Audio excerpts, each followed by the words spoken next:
neraka. Apakah kita bisa memindahkan takdir itu? Pandangan ilmu tauhid bahasanya memang kita sudah tahu catatan di Lauh Mahfuz.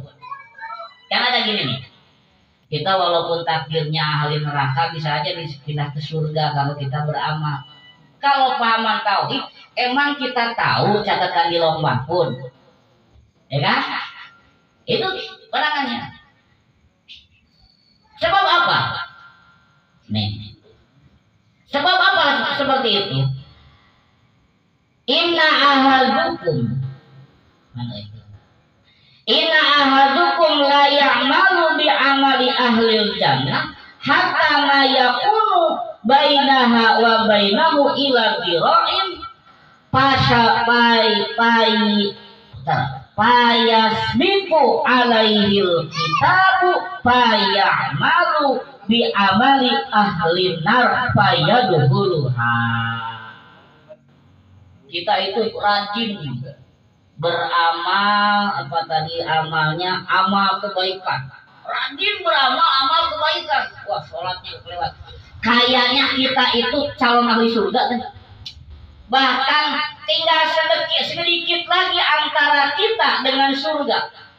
Tapi jikalau tulisan itu berkehendak bahwa orang tersebut calon ahli neraka, walaupun sedikit lagi, maka di ujungnya dia akan melakukan amalan yang akan memasukkan dirinya ke dalam neraka.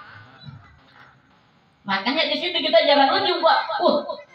Rajin berjamaah saya malik, kayaknya ahli surga. Kita belum tahu besok, siapa tahu besok kita jadi orang jahat, ya kan? Siapa tahu besok kita jadi orang jahat, akhirnya kita masuk ke dalam. Terus lagi, ada misalnya terjadi lagi nih. La yamalu bi amali ahlin nar hatta ma yakunu bainahu wa bainaha illa dira'in payasbiku alaihil kitabu payamalu bi amalil ahlin nar bi amali ahlil jannah payadhuluha. Hadis ini diriwayatkan oleh Imam Bukhari dan Muslim. Ada orang jahat, tukang bohong, tukang tarok, tukang begitulah, jahat. Nah, tapi jikalau Allah akan menghendaki, walaupun sedikit lagi antara dirinya dengan neraka, pasti ini orang masuk neraka. Tapi kalau di dalam catatannya adalah dia itu ahli surga, maka catatan itu akan mendahului, mereka akan berubah yang akhirnya Allah akan memasukkan ke dalam surga. Timbul pertanyaan kritis kita, atau kalau begitu mah gak usah mikirin amal baik lah, mah udah dicatatin baik dan buruknya itu adalah sudah dicatatkan oleh Allah Subhanahu wa Ta'ala. Ngapain kita harus capek-capek ujar-ujar ke masjid?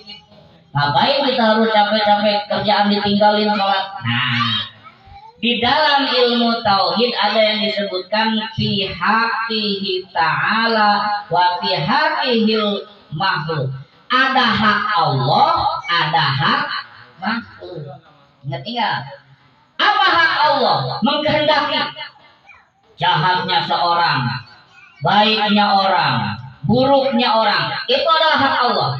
Rezekinya orang, amalnya orang, itu adalah hak Allah. Hak kita apa? Hak kita adalah ikhtiar untuk senantiasa berbuat kebaikan. Itu hak kita. Kita berbuat baik juga, siapa tahu kita itu ahli neraka. Memang kita tahu tulisan di Lauh Mahfuz. Yang jelas Allah Subhanahu wa Ta'ala memberikan tugas kepada kita sesuai dalam Rasulnya dan kitabnya untuk berbuat ridhonya Allah Subhanahu wa Ta'ala. Maka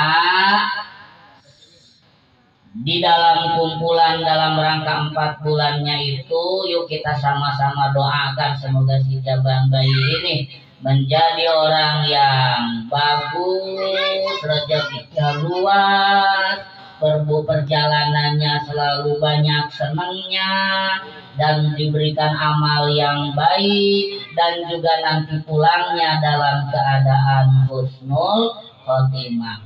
Pak, ketika kita lahir dulu, apa yang diucapkan dari mulut kita?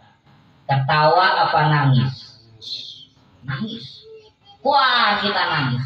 Tapi apa romannya pengurus persalinan? Tersenyum. Tugasnya selesai. Bapak walaupun keras keringat panik begitu anak lahir, tersenyum. Ibu walaupun separuh nyawa melahirkan, tersenyum kalau anaknya nangis dan sehat. Betul nggak? Kita pun pasti dulu begitu. Ustaz Jamroni nangis, emaknya aduh alhamdulillah, bapaknya aduh alhamdulillah, petugas bersayap alhamdulillah. Sedangkan saat itu kita adalah menangis. Itu catat bagi kita. Dan kita datang ke dunia ini menangis, seluruh orang ketawa. Kita nanti pulang harus terbalik. Kita pulang dalam keadaan senyum, seluruh orang menangis karena ditinggalkan oleh kita. Menyingsing di bulan Ramadan itulah yang harus kita amalkan. Ridho Allah lah yang harus kita cari. Ikhlaslah yang harus kita cari, karena hanya ikhlas dan ridho Allah lah yang akan berbuah nanti di yaumul akhirat, masuk ke surganya Allah, dan di dunia menjadi orang yang takwa. Mari kita doakan sejagat bayi ini. Untuk doanya saya mohon kepada Al-Mukarram Ustaz Jamroni ya, saya mohon berbagi.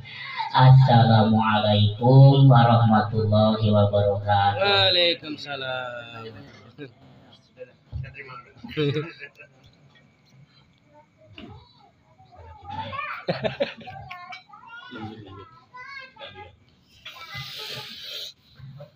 Allahumma sholli ala sayyidina Muhammad wa habibina wa syafi'ina wa maulana radhiyallahu ta'ala an kulli